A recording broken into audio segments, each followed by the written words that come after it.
L'incendie dévastateur d'hier nuit à Ago et à Sieyé a englouti bien plus que les infrastructures du marché. Derrière les décombres se cachent des économies et des efforts de toute une vie réduits en cendres. Acte criminel? Pour l'instant, le mystère plane, aucune certitude n'émerge quant à l'origine de ce désastre. Encore un véritable drame pour les commerçants togolais. Les femmes surtout, puisqu'elles sont les véritables poumons qui oxygènent les marchés togolais. Le marché d'Ago est à Sieyé, le plus grand dans les communes d'Ago NIV et qui s'anime chaque 5 jours, a été consumé par un incendie suspect ce jeudi 21 décembre 2023.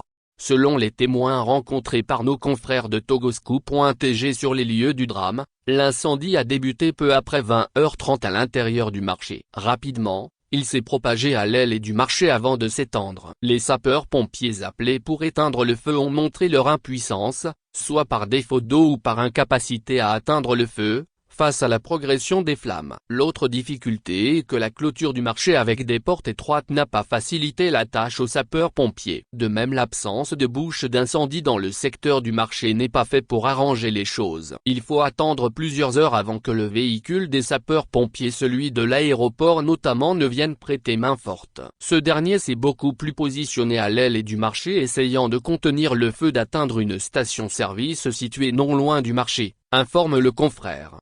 Des commerçantes inconsolables. Hier nuit, sur les lieux du drame, devant le feu dévorant, la désolation était visible dans les regards. Des commerçantes désemparées, ne savaient plus à quel saint se vouer. Certaines éclataient en sanglots devant la perte dévastatrice. L'incendie, c'est évident que cela arrive, mais on pouvait limiter les dégâts si les sapeurs-pompiers étaient intervenus à temps, souligne un jeune homme qui pointe un doigt accusateur sur la défaillance des soldats du feu togolais. Que la mort vienne m'emporter. Comment ferais-je pour rembourser les prêts? Se demande une dame en larmes. Un peu plus loin, c'est une autre commerçante qui confie qu'elle a ses 3 millions dans son magasin. De l'autre côté de la voie goudronnée, 2 jeunes hommes, chacun tenant par un bras une dame presque effondrée, tentent de la ramener à la maison.